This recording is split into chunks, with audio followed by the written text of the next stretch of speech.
অবশেষে ফাইনাল সিদ্ধান্ত, শেখ হাসিনার নির্বাচনে অংশ নিতে না দিলে আমেরিকার সাহায্যে নির্বাচন বন্ধের ঘোষণা। এদিকে যুক্তরাষ্ট্র থেকে এই কাজে কলকাঠি নাড়ছে পুতুল। তাহলে কি এবার সত্যি নির্বাচন বন্ধ হয়ে যাবে, নাকি আওয়ামী লীগ আবারও ক্ষমতায় বসবে? এই সম্পর্কে কি বলছে গণমাধ্যম, বিস্তারিত আপনাদেরকে প্রমাণ সহকারে এই ভিডিওর মাধ্যমে দেখে দেবো। তাই না টেনে ভিডিওটি শেষ পর্যন্ত দেখতে থাকুন।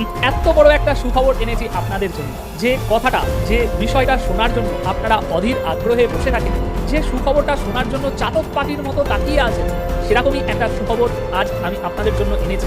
এইবার আওয়ামী লীগ তাদের ক্ষমতা দেখাতে শুরু করবে। এইবার আওয়ামী লীগ খেলতে নামবে। দুই নৌকায় পা রাখতে গিয়ে অন্তর্বর্তী সরকার করেছে বিপাকে। যুক্তরাষ্ট্রের মন রাখতে খলিলুর রহমানের সফর শেষে তড়িঘড়ি করে যুক্তরাষ্ট্রকে দেওয়া কথা মতো বোয়িং বিমান কেনার চুক্তি মাসেই সেরে ফেলতে যাচ্ছে ইউনূস সরকার। বাংলাদেশের রাজনীতিতে এখন চলছে মিটিং বা বৈঠকের ছড়াছড়ি। এর কোনোটি হচ্ছে প্রকাশ্যে, কোনোটি চলছে গোপনে, কোনোটি দেশীয় শক্তির সাথে, কোনোটি বিদেশি পরাশক্তির সাথে। তবে খবর হলো, অন্তর্বর্তী সরকারের বিদেশি মিত্ররা, বিশেষ করে আমেরিকা ও ইউরোপের শক্তিশালী দেশগুলো সরকারের উপর আস্থা হারিয়ে ফেলেছে। বাংলাদেশে এই মুহূর্তে ঠিক ক্ষমতার শেষ প্রান্তে ডক্টর মোহাম্মদ ইউনূস আওয়ামী লীগের পুনর্বাসন রাজনৈতিক দল হিসাবে তাদের যে রাজনৈতিক কার্যক্রম আছে নিষেধ, সেটা হয়তো উঠে যায়। তো আমেরিকাতে আওয়ামী লীগের বেশ কিছু লবিং ফার্ম কাজ করে যাচ্ছে। ডক্টর ইউনূসের উপর ট্রাম্প নিজেও বিরক্ত পছন্দ করেন না। তার মানে আমেরিকা আওয়ামী লীগকে নিয়ে ভাবছে। জাতীয় নির্বাচন আর মাত্র 1 মাস ধরে। ঠিক এই সময় জাতীয় নিরাপত্তা উপদেষ্টা, প্রধান উপদেষ্টার বিশেষ সহকারী আর নির্বাচন কমিশন সচিব হঠাৎ করে ঢুকে পড়লেন বিমান বাংলাদেশ এয়ারলাইন্সের পরিচালনা পর্ষদে। এটা কি কাকতালীয়, নাকি এর পেছনে আছে যুক্তরাষ্ট্র, বোয়িং আর নির্বাচনের জটিল কূটনৈতিক সমীকরণ? এই যে আওয়ামী লীগকে রাজনীতিতে ফিরিয়ে আনার জন্য অস্থির হয়েছে ট্রাম্প প্রশাসন, তারও একটা কারণ, তারা মনে করে যে এই অঞ্চল যদি ইসলামী উগ্রবাদের শিকার হয়, যদি চরমপন্থার মধ্যে পড়ে যায়, তাহলে তাদের যে বাণিজ্য সুবিধা বা তারা বঙ্গোপসাগর সহ নানা জায়গায় যেসব বাণিজ্যিক এবং নিরাপত্তার স্বার্থকে অনেকদিন আগে থেকে টার্গেট করে রেখেছে, নিশানা করে রেখেছে, সেগুলো একটা ব্যাপক অস্থিতিশীলতার মধ্যে পড়বে। কাজে ট্রাম্প প্রশাসন আবার সবসময় চেয়ে এসেছে যে স্থিতিশীল সরকার, স্থিতিশীল রাজনীতি এবং তাদের ব্যবসা বাণিজ্যের অবাধ সুযোগ। জঙ্গলের মধ্যে বাঘ যদি উপস্থিত নাও থাকে, তবুও কিন্তু যত প্রাণী থাকুক না কেন, বাঘকে নিয়ে আলোচনা করতেই হবে। বাংলাদেশের রাজনৈতিক জঙ্গলের বাঘ হচ্ছে বাংলাদেশ আওয়ামী লীগ। রাজপথের রাজনীতিতে হয়তোবা বাংলাদেশ আওয়ামী লীগ অনেকদিন ধরে উপস্থিত নেই, কিন্তু বাংলাদেশ আওয়ামী লীগকে ছাড়া কি কোনো জায়গায় আলোচনা করা যাচ্ছে? টকশোতে বলেন বাংলাদেশ আওয়ামী লীগ প্রাসঙ্গিক, বিভিন্ন সংবাদ মাধ্যমে বলেন, আপনি যখন ইন্টারভিউ দিতে যান তখন আওয়ামী লীগ নিয়ে আলোচনা করতে হয়। ডক্টর ইউনূস দেখেন আওয়ামী লীগ নিয়ে বিশ্ব মিডিয়াতে আলোচনা করতে হয়, বাংলাদেশের মিডিয়া। গণপ্রজাতন্ত্রী বাংলাদেশ সরকারের জনপ্রশাসন মন্ত্রণালয়ের একটা প্রেস বিজ্ঞপ্তি আমি আপনাদেরকে পরে শোনাই, তারপর কথা বলতেছি। জনাব উমর বিন হাদিকে অন্য যে কোনো পেশা, ব্যবসা কিংবা সরকারি, আধা সরকারি, বেসরকারি প্রতিষ্ঠান, সংগঠনের সাথে কর্ম সম্পর্ক পরিত্যাগের শর্তে যোগদানের তারিখ হতে 3 বছর মেয়াদে বাংলাদেশ সহকারী হাইকমিশন বার্মিংহাম যুক্তরাজ্য এর দ্বিতীয় সচিব পদে চুক্তিভিত্তিক নিয়োগ প্রদান করা হলো। একটু ঝেড়ের কেসে নেই। উমর বিন হাদিকে আপনারা চেনেন? উমর বিন হাদি হচ্ছে কিছুদিন পূর্বে সৃষ্টিকর্তার ডাকে পরপারে চলে যাওয়া হাদির একমাত্র সহোদর, বড় ভাই, আপন বড় ভাই, আপনার মায়ের পেটের ভাই। তাকে বাংলাদেশ সহকারী হাইকমিশন বার্মিংহাম যুক্তরাজ্যের সচিব পদমর্যাদায় 3 বছরের চুক্তিভিত্তিক নিয়োগ দেওয়া হয়েছে। ভাবা যায় হাদির বড় ভাইয়ের শিক্ষাগত যোগ্যতা কি? ওকে ফাইন, আমি মেনে নিলাম সে শিক্ষাগত যোগ্যতা সম্পন্ন ব্যক্তি, তার যথেষ্ট মেধা আছে, প্রজ্ঞা আছে, সবই আছে, কিন্তু কেন তাকে সচিব বানাতে হলো? লাশের ব্যবসা? মীর মুগ্ধের দিন শেষ, মীর স্নেগ্ধের দিন শেষ, এখন হাদির বাংলাদেশ। আসসালামু আলাইকুম প্রিয় দর্শক, নতুন একটা ভিডিওতে সবাইকে স্বাগত। তো ইতিমধ্যে আপনারা অনেকগুলো ভিডিওর অংশবিশেষ দেখেছেন, তো দেখে নিশ্চয়ই বুঝতে পেরেছেন যে ভিডিওটা আসলে কতটা গুরুত্বপূর্ণ এবং আকর্ষণীয় হতে চলেছে। তো চলুন কথা না বাড়িয়ে সম্পূর্ণ ভিডিওটা দেখে আসি। দেখার আগে বলবো, যারা আমাদের চ্যানেলটি এখনও পর্যন্ত সাবস্ক্রাইব করেনি দয়া করে সাবস্ক্রাইব করে দিন, যারা ইতিমধ্যে সাবস্ক্রাইব করেছেন তাদের অসংখ্য ধন্যবাদ। তো প্রিয় দর্শক, চলুন কথা না বাড়িয়ে একটি লাইক দিয়ে সম্পূর্ণ ভিডিওটা দেখে আসি। বাংলাদেশের রাজনীতিতে এখন চলছে মিটিং বা বৈঠকের ছড়াছড়ি। এর কোনোটি হচ্ছে প্রকাশ্যে, কোনোটি চলছে গোপনে, কোনোটি দেশীয় শক্তির সাথে, কোনোটি বিদেশি পরাশক্তির সাথে। তবে খবর হলো, অন্তর্বর্তী সরকারের বিদেশি মিত্ররা, বিশেষ করে আমেরিকা ও ইউরোপের শক্তিশালী দেশগুলো সরকারের উপর আস্থা হারিয়ে ফেলেছে। দুই নৌকায় পা রাখতে গিয়ে অন্তর্বর্তী সরকার করেছে বিপাকে। যুক্তরাষ্ট্রের মন রাখতে খলিলুর রহমানের সফর শেষে তড়িঘড়ি করে যুক্তরাষ্ট্রকে দেওয়া কথা মতো বোয়িং বিমান কেনার চুক্তি মাসেই সেরে ফেলতে যাচ্ছে ইউনূস সরকার। প্রক্রিয়াটি নির্বিঘ্ন করতে তড়িঘড়ি করে শেষ মুহূর্তে এসে রাষ্ট্রায়ত্ত বিমান বাংলাদেশ এয়ারলাইন্সের পরিচালনা পর্ষদে প্রশাসনের 3 জন গুরুত্বপূর্ণ কর্মকর্তাকে পরিচালক হিসেবে নিয়োগ দিয়েছে অন্তর্বর্তী সরকার, যা নিয়ে দেখা দিয়েছে ব্যাপক সমালোচনা। অন্যদিকে ইউরোপের দেশগুলোর চাপের মুখে এয়ারবাস কেনার আশ্বাস দিয়েছিল অন্তর্বর্তী সরকার, কিন্তু সে আশ্বাস থেকে সরকার যোজন যোজন দূরে থাকায় সরকারের উপর বেজায় চটেছে ইউরোপের শক্তিশালী দেশগুলো।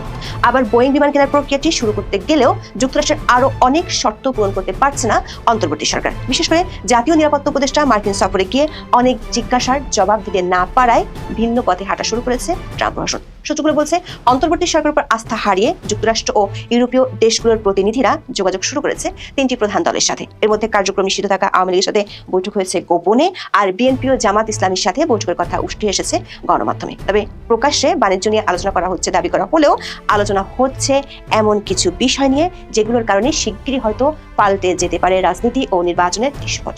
বিশেষ করে নির্বাচনের আগে আইন শৃঙ্খলা পরিস্থিতিকে কেন্দ্র করে সুষ্ঠু নির্বাচনের পরিবেশ নিয়ে প্রশ্ন তোলা হতে পারে নানা মহল থেকে। বিস্তারিত জানতে চলুন। ট্রাম্পের আরোপ করা রেসিপ্রোকাল ট্যারিফ সামাল দিতে নিজেদের এখতিয়ারের বাইরে গিয়ে নন ডিসক্লোজার এগ্রিমেন্ট করেছিল ইউনূস প্রশাসন। এ নিয়ে ব্যাপক সমালোচনা হলেও কোনো কিছুই কেয়ার করেনি অন্তর্বর্তী সরকার। শুধু তাই নয়, দেশের টাকা গচ্চা দিয়ে যুক্তরাষ্ট্র থেকে তুলনামূলক বেশি দামে কম আমদানি করেছে। কারণ রাশিয়ান গমের দাম কম হলেও যুক্তরাষ্ট্রের বাজার ও দুই দেশের মধ্যে স্বাক্ষরিত বাণিজ্য চুক্তি রক্ষা করাকে গুরুত্ব দিয়েছে অন্তর্বর্তী সরকার। গত অক্টোবরে যুক্তরাষ্ট্র থেকে যে গম আমদানি করা হয় তার দাম প্রতি টনে রাশিয়ার গমের তুলনায় $80 বেশি ছিল। তা সত্ত্বেও অক্টোবরে 57,000 টন গমের প্রথম চালান যুক্তরাষ্ট্র থেকে বাংলাদেশে আসে। মোট 4,40,000 টন গম কেনার চুক্তি আছে বাংলাদেশের অন্তর্বর্তী সরকারের সাথে যুক্তরাষ্ট্রের। দাম বেশি পড়ার আরও একটি কারণ হলো যুক্তরাষ্ট্রের কোনো প্রতিষ্ঠানের সাথে চুক্তি না করে সরকার রহস্যজনক কারণে চুক্তি করেছিল সিঙ্গাপুর ভিত্তিক গম সরবরাহের তৃতীয় পক্ষ প্রতিষ্ঠান অ্যাগ্রোকর্প ইন্টারন্যাশনালের সাথে। ট্রাম্প প্রশ্নের মূল রাখতে এমন আর কি করেছে সেই হিসাব মার্কিন যুক্তরাষ্ট্রে গিয়ে গত 8 জানুয়ারি তুলে ধরেন বাংলাদেশের অন্তর্বর্তী সরকারের জাতীয় নিরাপত্তা উপদেষ্টা ডক্টর খলিলুর রহমান। সেখানে যুক্তরাষ্ট্রের বাণিজ্য প্রতিনিধি জেমিসন গ্রিয়ারের সঙ্গে তার বৈঠক হয়। সে বৈঠকের খবর বেশ ফলাও করে বাংলাদেশের অন্তর্বর্তী সরকারের পক্ষ থেকে প্রচার করা হয়েছিল। কিন্তু মার্কিন সরকারের ঊর্ধ্বতন কর্তা ব্যক্তিরা খলিলুর রহমানের ভাষ্য মনোভূত না হওয়ার বার্তাই দেন। সেজন্য আমেরিকা থেকে বোয়িং বিমান কেনার চুক্তি সেরে ফেলার তোড়জোড় শুরু করেছে সরকার। সে প্রক্রিয়া যাতে নির্বিঘ্নে করা যায় সেজন্য রাষ্ট্রায়ত্ত বিমান বাংলাদেশ এয়ারলাইন্সের পরিচালনা পর্ষদে প্রশাসনের 3 জন গুরুত্বপূর্ণ কর্মকর্তাকে পরিচালক হিসেবে নিয়োগ দিয়েছে সরকার। 15 জানুয়ারি বেসামরিক বিমান পরিবহন ও পর্যটন মন্ত্রণালয় থেকে জারি করা এক গেজেট প্রজ্ঞাপনে বলা হয়েছে, জাতীয় নিরাপত্তা উপদেষ্টা খলিলুর রহমান, প্রধান উপদেষ্টা বিশেষ সহকারী ফয়েজ আহমেদ তৈয়ব ও নির্বাচন কমিশন সচিবালয়ের সিনিয়র সচিব আক্তার আহমেদকে বিমানের নতুন পরিচালক হিসেবে নিয়োগ দেওয়া হয়েছে। যেখানে জাতীয় সংসদ নির্বাচন ও গণভোটের মতো মহাযজ্ঞের সামনে ঠিক তার আগে কেন নির্বাচন কমিশনের সচিবকে এ পদে নিয়োগ দেওয়া হলো তা নিয়ে বিস্ময়ের শেষ নেই সংশ্লিষ্টদের। আবার 3 জনের কারোরই এভিয়েশন বিষয়ে কোনো অভিজ্ঞতা নেই। সূত্রগুলো বলছে, মার্কিন বোয়িং বিমান কেনার বিরোধিতা করায় 2 জনকে পর্ষদ থেকে সরিয়ে দেওয়া হয়েছে। এর পরপরই খবর হলো বিমান বাংলাদেশ এয়ারলাইন্স ও মার্কিন উড়োজাহাজ নির্মাণকারী প্রতিষ্ঠান বোয়িং এর মধ্যে চলতি মাসে চুক্তি সই হতে যাচ্ছে। বোয়িং এর প্রথম উড়োজাহাজটি 2031 সালের অক্টোবরে বাংলাদেশকে ডেলিভারি দেওয়ার কথা রয়েছে। বাকি উড়োজাহাজগুলো 2035 সালের নভেম্বরের মধ্যে সরবরাহ করা হতে পারে। সূত্রগুলো বলছে, সরকার এমন সিদ্ধান্তে বেজায় চটেছে ইউরোপের বেশ কয়েকটি শক্তিশালী দেশ। এগুলো হলো যুক্তরাজ্য, ফ্রান্স, জার্মানি ও ইউরোপীয় ইউনিয়ন। অন্তর্বর্তী সরকার গত অক্টোবরে যুক্তরাষ্ট্র থেকে বোয়িং বিমান কেনার কথা ঘোষণা করার পর গত বছরের নভেম্বরে এই 4টি দেশ ও সংস্থার রাষ্ট্রদূতরা ঢাকায় প্রকাশ্যে এয়ারবাস কেনার পক্ষে কূটনৈতিক তৎপরতা শুরু করেছিলেন। গত সরকার আমল থেকে বিমান বাংলাদেশ এয়ারলাইন্সের কাছে 14টি প্লেন বিক্রির প্রস্তাব দিয়ে রেখেছে, যার মধ্যে রয়েছে 10টি এয়ারবাস A350 এবং 4টি এয়ারবাস A320 নিও। গত 26 নভেম্বর ঢাকায় এক অনুষ্ঠানে জার্মানির রাষ্ট্রদূত রুডিগার লোটসে কোনো রাগঢাক না রেখে বলেছিলেন, এয়ারবাস থেকে উড়োজাহাজ কেনার প্রতিশ্রুতি থেকে বাংলাদেশ সরে এলে ইউরোপের সঙ্গে বাণিজ্য সম্পর্ক প্রভাব পড়ে। তিনি বলেছিলেন, ইউরোপের বাজারে শুল্ক ছাড়ের আলোচনার আবহ এয়ারবাস নিয়ে বাংলাদেশের সিদ্ধান্তের কারণে বদলে যেতে পারে। কূটনৈতিক সূত্রগুলো বলছে, অন্তর্বর্তী সরকারের বোয়িং বিমান কেনার সিদ্ধান্তে ইউরোপীয় শক্তিশালী দেশগুলো আগে থেকেই আপত্তি জানিয়েছিল। যুক্তরাষ্ট্রকে খুশি করতে নির্বাচনের আগে চুক্তি করার উদ্যোগ নেয় অধ্যাপক ইউনূসের ইউরোপীয় মিত্ররা এখন ভিন্নভাবে চিন্তা করছে। জানা গেছে, নির্বাচনকে ঘিরে সরকারের উপর ইউরোপিয়ান ওই দেশগুলোর চাপ শিগগিরই দৃশ্যমান হবে। এমনকি নির্বাচনকে ঘিরে ইউরোপিয়ান ইউনিয়ন যেসব সিদ্ধান্তের কথা জানিয়েছিল সেগুলোতে পরিবর্তন আসতে পারে। এর মধ্যে খবর হলো, ট্রাম্পের প্রশাসনের বাণিজ্য প্রতিনিধিরা বিএনপি চেয়ারম্যান তারেক রহমান ও জামাতে ইসলামের আমির ডক্টর শফিকুর রহমানের সাথে আলাদা ভার্চুয়াল বৈঠক করেছেন। নির্বাচনের আগে আবার যেখানে খলিলুর রহমান 1 সপ্তাহ আগে ঠিক একই প্রতিনিধিদের সাথে বৈঠক করে আসলেন, সেখানে ভার্চুয়াল বৈঠকের প্রয়োজন পড়ল কেন? প্রশ্ন উঠেছে, অধ্যাপক ইউনূসের সরকার নিজের এখতিয়ারের বাইরে দেশের ইতিহাসে প্রথমবারের মতো যে গোপন চুক্তি করেছেন সেটি যে রাজনৈতিক সরকারগুলো দেশের স্বার্থের কথা চিন্তা করে বহাল রাখতে পারবে না, এমন দুশ্চিন্তাকে মার্কিন সরকারকে পেয়ে বসেছে। মানবজমিনে এ নিয়ে যে খবর প্রকাশিত হয়েছে তা যদি সত্যি হয় তাহলে সেটি হবে উদ্বেগজনক। মানবজমিনের খবরে বলা হয়েছে, ইউএস ট্রেড রিপ্রেজেন্টেটিভ জেমিসন গ্রিয়ারের সাথে তারেক রহমানের আধা ঘন্টার বৈঠকে শুরু হয়েছিল অনেকটা নাটকীয়। ট্রেড নেগোসিয়েশনের নানা বিষয় আলোচনায় উঠে আসে। মিস্টার গ্রিয়ার জানতে চান, এই ট্রেড নেগোসিয়েশনে তারেক রহমানের অবস্থান কি, বিশেষ করে বাংলাদেশ সরকারের তরফে যে আলোচনা হয়েছে তা নিয়ে তার মনোভাব কি। মানবজমিন বলছে, তারেক রহমান স্পষ্ট করে বলেন, সরকার যে নেগোসিয়েশন করেছে তাতে তাদের সম্মতি রয়েছে। সরকার যেভাবে আলোচনা এগিয়ে নিয়েছে তাতে তাদের কোনো দ্বিমত বা আপত্তি নেই। দর্শক, চুক্তিটি গোপন হওয়ায় তারেক রহমান তা দেখার কথা নয়। তাহলে সরকারে যাওয়ার আগেই চুক্তি না দেখে তারেক রহমান কিভাবে এবং কেন এই নিশ্চয়তা দিচ্ছেন? দর্শক, লক্ষণীয় বিষয় হলো তারেক রহমানের সাথে মার্কিন প্রতিনিধিদের ভার্চুয়াল বৈঠকটি হয়েছে 16 জানুয়ারি। তার আগে 15 জানুয়ারি সন্ধ্যায় তারেক রহমান সপরিবারে সাক্ষাৎ করেন প্রধান উপদেষ্টা অধ্যাপক ইউনূসের সাথে। সরকারের পক্ষ থেকে এটিকে নিছক সৌজন্য সাক্ষাৎ বলে দাবি করা হলেও নির্বাচনের আগে প্রধান একটি রাজনৈতিক দলের নেতার সপরিবারে সরকার প্রধানের সাথে বৈঠকের বিষয়টি নিয়ে প্রশ্ন উঠতেই পারে। দর্শক, তারেক রহমানের সাথে বৈঠকের পর দুপুরে জামাত ইসলামের আমির ডক্টর শফিকুর রহমানের সাথে আরেকটি ভার্চুয়াল বৈঠক করেন জেমিসন ক্লিয়ার। অবশ্য জামাত ইসলামী যে প্রেস রিলিজ দিয়েছে সেখানে তারেক রহমানের মতো নিশ্চয়তা দেওয়ার কথা বলা নেই। সূত্রগুলো বলছে অধ্যাপক ইউনূসের প্রশাসনের উপর বিরক্ত হয়ে মার্কিন প্রশাসন এবার রাজনৈতিক দলগুলোর সাথে যোগাযোগ করা শুরু করেছে। বাংলাদেশে নিযুক্ত মার্কিন নতুন রাষ্ট্রদূত ব্রেন্ট ক্রিস্টেনসেন বাংলাদেশে বেশ কয়েকটি রাজনৈতিক দলের নেতার সাথে অনানুষ্ঠানিক বৈঠক করেছেন। এর মধ্যে কার্যক্রম নিষিদ্ধ থাকা আওয়ামী লীগের 2 জন শীর্ষ পর্যায়ের নেতার সাথে বৈঠকের খবর জানা গেছে। মার্কিন স্টেট ডিপার্টমেন্টের 2 জন ঊর্ধ্বতন কর্মকর্তার সাথে আওয়ামী লীগের শীর্ষ পর্যায়ের নেতাদের সাথে ভার্চুয়াল বৈঠক হয়েছে। একইভাবে ইউরোপীয় কয়েকটি দেশের প্রতিনিধিরাও আওয়ামী লীগের নেতাদের সাথে বৈঠক করেছে। একটি সূত্রে জানা গেছে আওয়ামী লীগের পক্ষ থেকে 18 জানুয়ারির পর বড় ধরনের কর্মসূচি ঘোষণা করা হবে। নো ভোট নো ভোট এই স্লোগানে কর্মসূচি দিবে কার্যক্রম নিষিদ্ধ থাকা দলটি। ওই কর্মসূচির পরপরই বিদেশি শক্তি যারা এতদিন অধ্যাপক ইউনূসের মিত্র বলে পরিচিত ছিল তারাও নানা ধরনের বিবৃতি দিতে পারে। সেখানে সামনে আসবে ইনক্লুসিভ বা অন্তর্ভুক্তিমূলক নির্বাচনের কথা। আবার বিদেশি এসব শক্তিগুলো আইন শৃঙ্খলার অবনতি এবং জঙ্গিবাদ ইস্যুটিও সামনে নিয়ে আসতে পারে। এমনিতেই সরকার কোনোভাবেই আইন শৃঙ্খলা পরিস্থিতি কোনোভাবেই নিয়ন্ত্রণ করতে পারছে না। 16 জানুয়ারি ময়মনসিংহ 1 আসনে বিএনপির এক বিদ্রোহী প্রার্থীর সমর্থককে ছুরিকাঘাতে হত্যা করা হয়েছে। শুক্রবার সন্ধ্যা 6টার দিকে ধোবাউড়া উপজেলার ঘোষগাঁও ইউনিয়নের এরশাদ বাজার এলাকায় এই ঘটনা ঘটে। অন্যদিকে গাইবান্ধা 3 আসনের স্বতন্ত্র প্রার্থী আইজার রহমানকে রংপুরে অজ্ঞান অবস্থায় উদ্ধার করেছে পুলিশ। অন্যদিকে খোদ নির্বাচন ভবনেই দেখা গেছে ইতিহাসের নজিরবিহীন ঘটনা। দ্বৈত নাগরিকত্বের জেরে শেরপুর 2 আসনে বিএনপি প্রার্থী ফাহিম চৌধুরীর প্রার্থিতা বাতিল চেয়ে আপিল করেছিলেন ইয়াজ দাইন নামের এক ভোটার। নির্বাচন কমিশনের আপিল শুনানির দিন তাকে ভবন থেকে বের করে রাস্তায় এনে বেধড়ক মারধর করা হয়। সংবাদপত্রের খবর অনুযায়ী আগারগাঁও নির্বাচন ভবন চত্বরে পুলিশের সামনেই ইয়াজ দাইনকে পেটান বিএনপি প্রার্থীর সমর্থকেরা। এই সময় নির্বাচন ভবন মিলনায়তনে আপিল শুনানি চলছিল। সোশ্যাল মিডিয়ায় ছড়িয়ে পড়া ভিডিওতে দেখা যায় বিকেলের দিকে কয়েকজন নির্বাচন ভবনের সামনে ইয়াজ দাইনকে কিল ঘুষি মারছেন। অবশ্য ঘটনার দৃশ্য সোশ্যাল মিডিয়ায় ভাইরাল হলেও বরাবরের মতো মুখে কুলুপ এঁটেছে নির্বাচন কমিশন। এর আগে মনোনয়নপত্র বাছাইয়ের সময় সারা দেশে তুগলকি কাণ্ড ঘটলেও কোথাও কোনো ব্যবস্থা নেওয়ার খবর আসেনি। উল্টো হুমকি লাঞ্ছনার মুখে নির্বাচনী কর্মকর্তারা ছিলেন অসহায়। দেশের প্রায় 5.5 দশকের ইতিহাসে নির্বাচনী কর্মকর্তাদের এতটা নাজুক দশা আর কখনো দেখা যায়নি। সেদিক থেকে এরই মধ্যে ইতিহাসে জায়গা করে নিয়েছে ডক্টর ইউনূসের আমলে নির্বাচন। একটি সূত্র বলছে সামনের 7 থেকে 10 দিনের মধ্যে পরিস্থিতি নাটকীয় মোড় নিতে পারে। এমনকি নির্বাচনের সাথে সংশ্লিষ্ট কয়েকটি ইস্যু আদালত পর্যন্ত গড়াতে পারে। সেটি হলে দেশের রাজনীতি ও নির্বাচন নিয়ে পরিস্থিতি আরো জটিল হয়ে উঠতে পারে। আর এসব কিছুই নির্ভর করছে বিদেশি পরাশক্তিগুলো কোন দিকে ঝুঁকে তার উপরে। এখন এই পর্যন্ত সবাই ভালো থাকুন, সুস্থ থাকুন, নিরাপদে থাকুন। দেখা হবে। ডক্টর মোহাম্মদ ইউনূস জানেন যে কি চাপ প্রয়োগ করতে ট্রাম্প প্রশাসন 2 জন এমন এক্সপার্টকে, অভিজ্ঞ ব্যক্তিকেই তার কাছে পাঠিয়েছেন ফুল দিতে। কাজেই বরং হয়তোবা দেখা যাবে ডক্টর মোহাম্মদ ইউনূস এই ট্রাম্প প্রশাসনের 2 নেতাকে এমন প্রশ্ন করে থাকতে পারেন যে যদি আওয়ামী লীগ রাজনীতিতে ফিরে আসে, যদি শেখ হাসিনা বাংলাদেশের রাজনীতিতে ফিরে আসেন, তাহলে তার যে তিনি 650 কোটি টাকা পর মওকুফ করিয়ে নিয়েছিলেন ক্ষমতায় আসবার পরপরই, সেটার কি হবে? কিংবা তিনি যে অনেক বিচারের রায় তার বিরুদ্ধে উল্টে পাল্টে নিয়েছেন সেগুলোর কি হবে? কিংবা তিনি ক্ষমতা ছেড়ে দিলে তার এবং তার প্রতিষ্ঠানের নিরাপত্তার কি হবে? মার্কিন যুক্তরাষ্ট্রের ট্রাম্প প্রশাসন কিছুতেই ভরসা রাখতে পারছে না যে ডক্টর মোহাম্মদ ইউনূস 12 ফেব্রুয়ারিতে সত্যি নির্বাচনটি হতে দেবেন। এবং সে কারণে সার্জিও গোর যেমন দক্ষিণ এশিয়ায় এই অঞ্চলের যে বিশেষ দূত ডোনাল্ড ট্রাম্প নিয়োগ করেছেন এবং নয়াদিল্লিতে যিনি মার্কিন রাষ্ট্রদূত, সেই সার্জিও গোর শুধুমাত্র যে ডক্টর মোহাম্মদ ইউনূসকে ওসমান হাদির মৃত্যুর ঘটনার পর সারা দেশে ভয়াবহ বিশৃঙ্খলা অবস্থা, দীপুচন্দ্র দাসকে পুড়িয়ে মারার ঘটনার পর ফোন করে জানতে চেয়েছিলেন যে নির্বাচনটা তিনি করতে পারবেন কিনা 12 ফেব্রুয়ারি, তাই নয়, খলিলুর রহমানকে যে ওয়াশিংটনে ডেকে নিয়ে যাওয়া হয়েছে। এবং ট্রাম্প প্রশাসন দক্ষিণ এশিয়ায় এই অঞ্চলে যে নতুন প্রশাসন নিয়োগ করেছে, পল কাপুর, সার্জিও গোর, এদের সঙ্গে তার সাক্ষাৎ করিয়েছেন, সেসব প্রসঙ্গে আগেই আলাপ করেছি। কিন্তু ট্রাম্প প্রশাসন এমনকি নতুন মার্কিন রাষ্ট্রদূত ব্রেন্ট ক্রিস্টেনসেন ঢাকায় চলে এসেছেন, তারপরেও এই বিষয়ে কিছুতেই আস্থা রাখতে পারছেন না যে ডক্টর মোহাম্মদ ইউনূস একটা নির্বাচন 12 ফেব্রুয়ারি হতে দেবেন বা করতে পারবেন শেষ পর্যন্ত। এবং তার চেয়েও ট্রাম্প প্রশাসনের ভেতরে যে শঙ্কা, যে উদ্বেগ, সেটা হচ্ছে আওয়ামী লীগ ব্যতীত একটা নির্বাচন করে আওয়ামী লীগকে রাজনীতিতে অন্তর্ভুক্ত করার কোনো প্রক্রিয়া ছাড়া বাংলাদেশের প্রকৃত অর্থেই কোনো স্থিতিশীলতা আসতে পারে কিনা।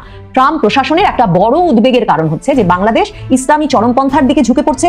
ওসমান হাদির মৃত্যুর ঘটনার পর ইউনূস সরকার যে ধরনের উগ্রবাদীদের সারা ঢাকা শহরে তাণ্ডব করতে দিয়েছেন, বা যেই উগ্রবাদী ব্যক্তিবর্গ একজন সংখ্যালঘু ব্যক্তিকে পুড়িয়ে হত্যা করে ফেলতে পারে, যে ধরনের রাজনীতির বিকাশকে মার্কিন গোয়েন্দা প্রধান তুলসি গ্যাবার্ড বহু মাস আগে বাংলাদেশে একদল লোক খিলাফত প্রতিষ্ঠা করতে চাইছে বলে উদ্বেগ প্রকাশ করেছিলেন, ট্রাম্প প্রশাসনের মূল উদ্বেগের জায়গা সেটাও। এসব কারণে এখন নির্বাচনের যখন আর 1 মাসও সময় বাকি নাই, ট্রাম্প প্রশাসন সরাসরি 2 জন বিশেষ দূত ডক্টর মোহাম্মদ ইউনূসের কাছে পাঠিয়েছেন। সংবাদ মাধ্যমে হয়তো দেখেছেন যে খবর বেরিয়েছে যে ডক্টর মোহাম্মদ ইউনূসের সঙ্গে রাষ্ট্রীয় অতিথি ভবন যমুনায় এসে সৌজন্য সাক্ষাৎ করেছেন ডোনাল্ড ট্রাম্প প্রশাসনে দায়িত্ব পালনকারী যুক্তরাষ্ট্রের 2 সাবেক জ্যেষ্ঠ কূটনীতিক অ্যালবার্ট গম্বিস এবং মর্স স্ট্যান, এবং তাদের সঙ্গে ডক্টর মোহাম্মদ ইউনূসের ছবি ছাপা হয়েছে যে তারা ডক্টর মোহাম্মদ ইউনূসকে ফুল দিয়ে শুভেচ্ছা জানাচ্ছেন। নিশ্চয়ই মনে করছেন না যে তারা নিজ খরচে নিজ উদ্যোগে বাংলাদেশের যমুনায় পৌঁছে গেছেন ডক্টর মোহাম্মদ ইউনূসের সাক্ষাৎ পেতে।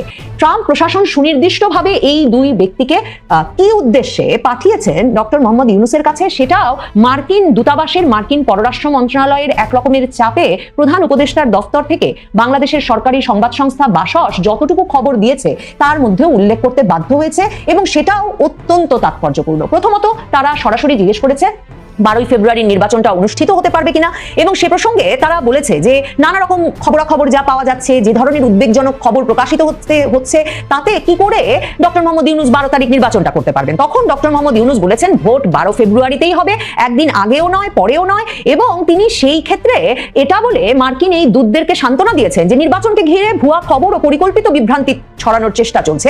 অন্তর্বর্তী সরকার নির্ধারিত সময়ে নির্বাচন আয়োজন ও ফল ঘোষণার পর গণতান্ত্রিকভাবে নির্বাচিত সরকারের কাছে ক্ষমতা হস্তান্তরে দৃঢ় প্রতিজ্ঞ।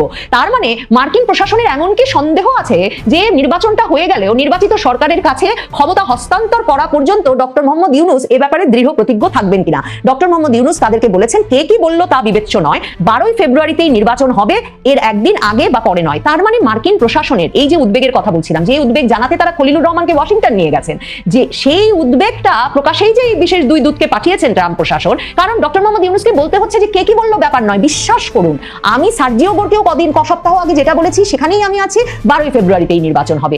তার চেয়েও তাৎপর্যপূর্ণ যেটা থেকে পরিষ্কার বোঝা যাচ্ছে ট্রাম্প প্রশাসন আওয়ামী লীগকে রাজনৈতিক কর্মকাণ্ডে ফিরিয়ে আনার বিষয়ে ইউনূস সরকারের ওপরে চাপ চরম পর্যায়ে নিয়ে গেছে, তার প্রমাণ যে 2 জন ব্যক্তি এসেছেন তারা সরাসরি ডক্টর মোহাম্মদ ইউনূসকে প্রস্তাব করেছেন যে আওয়ামী লীগকে রাজনীতিতে ফিরিয়ে আনতে বাংলাদেশে দক্ষিণ আফ্রিকার আদলে একটা ট্রুথ অ্যান্ড রিকনসিলিয়েশন কমিশন গঠন করা যায় কিনা সে বিষয়ে ডক্টর মোহাম্মদ ইউনূস যাতে ভেবে দেখেন। ডক্টর মোহাম্মদ ইউনূস যাতে ভেবে দেখেন এই প্রস্তাব দিতে তো আর প্রথমবারের মতো ট্রাম্প প্রশাসন 2 জন ব্যক্তিকে, সিনিয়র 2 জন ব্যক্তিকে পাঠিয়ে দেন নাই। তার মানে এই প্রস্তাব বারবার ডক্টর মোহাম্মদ ইউনূসের কাছে পৌঁছানো হয়েছে সম্ভবত এই খলিলুর রহমানকে দিয়ে। কারণ এই প্রথম নভেম্বরে যখন খলিলুর রহমানকে অজিত দোভালের আমন্ত্রণে নয়াদিল্লি নিয়ে যাওয়া হলো, তখনও মার্কিন প্রশাসন সেই বৈঠকে উপস্থিত থেকে আওয়ামী লীগকে অন্তর্ভুক্ত করে নির্বাচন না হলে এই বাংলাদেশের রাজনীতি যে একটা চরম অস্থিতিশীলতার দিকে যাবে, বাংলাদেশের পরিবেশটা স্থিতিশীল করা যাবে না, একটা ইসলামী উগ্রপন্থার বিকাশ হবে, সেই উদ্বেগ তখন জানিয়েছিল। সেই বৈঠকের পরপরই খলিলুর রহমান ডক্টর মোহাম্মদ ইউনূসের সঙ্গে আলোচনা করে এই বিষয়ে কি বার্তা দিতে পারেন মার্কিন প্রশাসনকে সেটা জানতে ওই বৈঠকের 5 দিন পরেই তাকে দোহা নিয়ে যাওয়া হয়েছিল, যেখানে আবারও দোহার মধ্যস্থতায় মার্কিন প্রশাসন এবং ভারতের নিরাপত্তা উপদেষ্টার প্রতিনিধির সঙ্গে খলিলুর রহমানকে বৈঠক করতে হয়েছিল। এখন আবারও মার্কিন প্রশাসন উড়িয়ে নিয়ে গেছে খলিলুর রহমানকে এই একই বার্তা দিতে যে নির্বাচন অন্তর্ভুক্তিমূলক হতে হবে, আর নির্বাচন যদি কোনো কারণে এই দফায় অন্তর্ভুক্তিমূলক করা নাও যায়, 12ই ফেব্রুয়ারির নির্বাচনের পর নির্বাচিত সরকারের কাছে দ্রুততম সময়ে যেমন ক্ষমতা হস্তান্তর করতে হবে ইউনূস সরকারকে, তেমনি আওয়ামী লীগের রাজনৈতিক কার্যক্রমের নিষেধাজ্ঞা তুলে নেওয়ার ব্যবস্থাও ইউনূস সরকারকে দ্রুততম সময়ে গ্রহণ করতে হবে। এবং এ কাজ যে তারা নির্বাচিত সরকারের উপর রেখে দিতে চাইছে না তার প্রমাণ যে এ সময়ে এই 2 জন বিশেষ দূতকে ট্রাম্প প্রশাসন পাঠিয়ে এমন একটা প্রস্তাব দিল। এবং কোন 2 জন ব্যক্তিকে ট্রাম্প প্রশাসন পাঠালো দেখেন, যে 2 জন ব্যক্তি এসেছেন অ্যালবার্ট গম্বিসের নাম দিয়ে আপনি যদি সার্চ দেন ইউএস স্টেট ডিপার্টমেন্টে, আপনি দেখবেন তিনি জর্জ টাউন ইউনিভার্সিটি ল সেন্টারের একজন গ্র্যাজুয়েট, এবং তিনি ন্যাশনাল ডিফেন্স ইউনিভার্সিটি, এয়ারফোর্সের বিভিন্ন পর্যায়ে বিভিন্ন বিচার কাজ পরিচালনা করেছেন, আইনি পরামর্শ দিয়েছেন, এবং স্টেট ডিপার্টমেন্টের মার্কিন পররাষ্ট্র দপ্তরের হয়ে তিনি প্রধানত যে কাজটা করেছেন, তিনি আন্ডার সেক্রেটারি অফ স্টেট ছিলেন সিভিলিয়ান সিকিউরিটি, ডেমোক্রেসি এবং হিউম্যান রাইটস এর, নাগরিক অধিকার, গণতন্ত্র এবং মানবাধিকার রক্ষায়। এই ব্যক্তি একদিকে এসব বিষয়ে বিশেষজ্ঞ, বিভিন্ন দেশে এই নাগরিক অধিকার, মানবাধিকার, গণতন্ত্র প্রতিষ্ঠায় যেমন আইনি পরামর্শ দিয়েছেন, তেমনি স্টেট ডিপার্টমেন্টের হয়ে মার্কিন প্রশাসনের বিভিন্ন পর্যায়ে এবং মার্কিন বাহিনীতেও এ বিষয়ে কাজ করেছেন। তার সঙ্গে এসেছেন আরেক ব্যক্তি, তিনি মর্স এইচ ট্যান, তিনি ছিলেন ambassador at large for office of global criminal justice, মানে আন্তর্জাতিক অপরাধের ন্যায় বিচার প্রতিষ্ঠায় যে অফিস, তার একজন অ্যাম্বাসেডর হিসেবে কাজ করেছেন। তিনি Northern Illinois University College of Law একজন পূর্ণাঙ্গ অধ্যাপক, মানে তিনিও আইনের মানুষ, এবং তিনি গ্লোবাল ক্রিমিনাল জাস্টিসে ট্রাম্প প্রশাসনের একটা সিনিয়র পোস্টে ছিলেন। শুধু তাই নয়, তিনিও পৃথিবীর দেশে দেশে ট্রাম্প প্রশাসনের হয়ে বিভিন্ন আইনি পরামর্শ দিয়েছেন। তার মানে ট্রাম্প প্রশাসন এমন দুজন ব্যক্তিকে পাঠিয়েছেন যারা শুধুমাত্র ভেবে দেখেন না ডক্টর ইউনূস করা যায় কিনা আওয়ামী লীগকে রাজনীতিতে ফিরিয়ে আনতে একটা ট্রুথ অ্যান্ড রিকনসিলিয়েশন কমিশন, মানে সত্য এবং পুনর্মিলন, ট্রুথ অ্যান্ড রিকনসিলিয়েশন মানে পারস্পরিক এক রকমের খোলামেলা কথাবার্তার মাধ্যমে একত্রে কাজ করার সুযোগ সৃষ্টি হয়েছিল। দক্ষিণ আফ্রিকায় বর্ণ বৈষম্যবাদের যে অবসান হলো, তারপর নেলসন ম্যান্ডেলার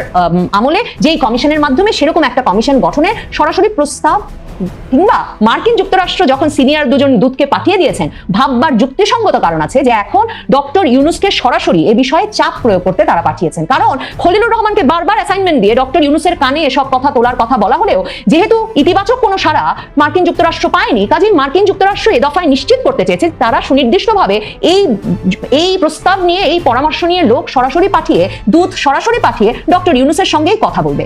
ডক্টর ইউনূস জবাবে কি বলেছেন তাতে বাংলাদেশ সরকারি সংস্থা সরকারি বার্তা সংস্থা মানে প্রেস সচিবের পরামর্শে লিখেছেন, নেলসন ম্যান্ডেলার ঘনিষ্ঠ বন্ধু হিসেবে তিনি দেখেছিলেন দক্ষিণ আফ্রিকার ট্রুথ অ্যান্ড রিকনসিলিয়েশন কমিশন, কিন্তু বাংলাদেশের ফ্যাসিস্ট গোষ্ঠী আওয়ামী লীগ যেহেতু তাদের অপরাধ স্বীকার করে না, কাজে এখনো সে সময় আসেনি। এ ধরনের মানে বাক্য, বড় বড় কথা বিশ্বাস করবার আর কোনো কারণ নাই। কারণ আপনাদের মনে থাকবে ভারতের প্রধানমন্ত্রী মোদীর সঙ্গে সাক্ষাতের পর এই প্রেস সচিব বললেন যে তিনি যখন বলেছেন হাসিনার কথা বন্ধ করতে, তখন প্রধানমন্ত্রী মোদী নাকি বলেছেন যে আপনাকেই আমরা সবসময় শ্রদ্ধা করে এসেছি, এমনকি শেখ হাসিনার আমলেও, এবং আমরা আপনাকে গভীরভাবে শ্রদ্ধা করি, কাজে আমরা এই ব্যাপারটা দেখব।